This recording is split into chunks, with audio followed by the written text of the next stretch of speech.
Latihan soal selanjutnya.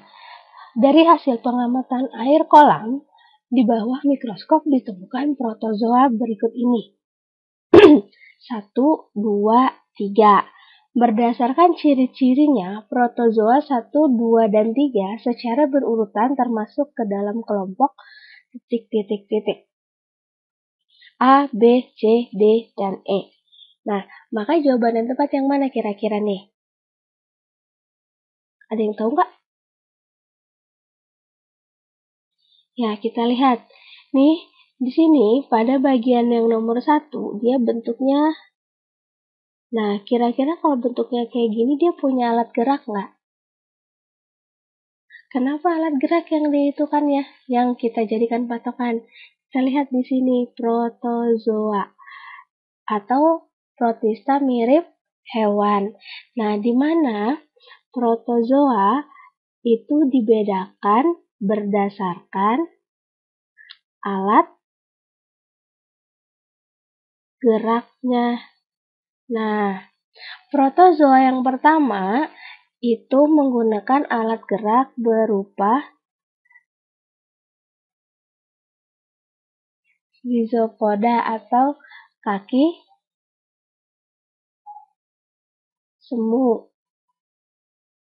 Terus yang kedua itu ada flagellata. Kalau flagellata, alat geraknya berupa flagel atau bulu cambuk. Yang ketiga itu ciliata. Alat geraknya berupa cilia. Sedangkan yang terakhir itu sporozoa. Punya alat gerak nggak? Tidak ada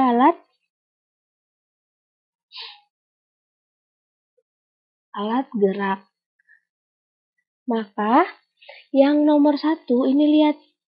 Walaupun dia bergerak menggunakan kaki semu, apa sih kaki semu? Menggunakan dengan aliran protoplasma. Jadi kemanapun arah protoplasma mengarah, misalnya dia ingin bergerak ke atas, maka aliran protoplasmanya akan ke atas.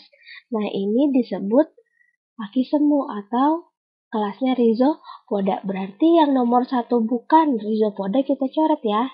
Ini kita coret karena yang pertamanya adalah ciliata. Yang D juga. Yang E juga. Kenapa? Karena jelas nomor 1 itu adalah rhizopoda. Yang nomor 2, ini apa? Ini namanya flagel. Berarti kalau ini flagel, berarti yang nomor 2 adalah flagellata. Jadi jawaban yang tepat untuk soal di atas adalah yang B. Nomor 1 rhizopoda, nomor 2 flagellata, dan nomor 3 adalah ciliata.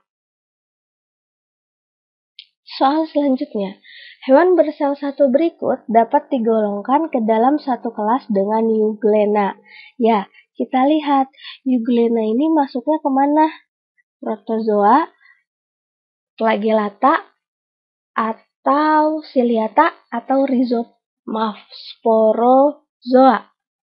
Jadi tadi rhizopoda, flagellata, ciliata, sama sporozoa. Nah, kira-kira masuk yang mana? Saya kasih tahu, bentuk dari Euglena adalah seperti ini. Ya, secara garis besar lah ya.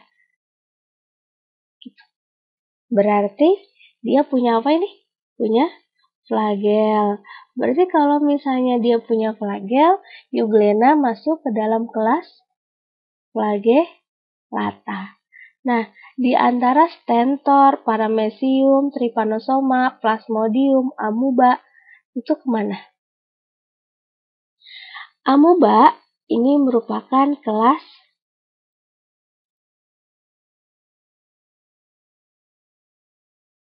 rhizopoda. Kenapa bentuknya kayak gini?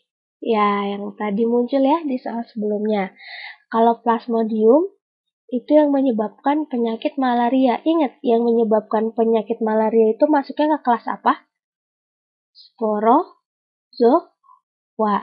Trypanosoma itu bentuknya kayak gimana? Bentuknya gini. Nah, berarti dia punya flagel ya. Nah, sama nggak sama-sama punya flagel? Jadi jawabannya yang benar adalah yang C. Kalau paramecium dan stentor, ini masuknya ke ciliata.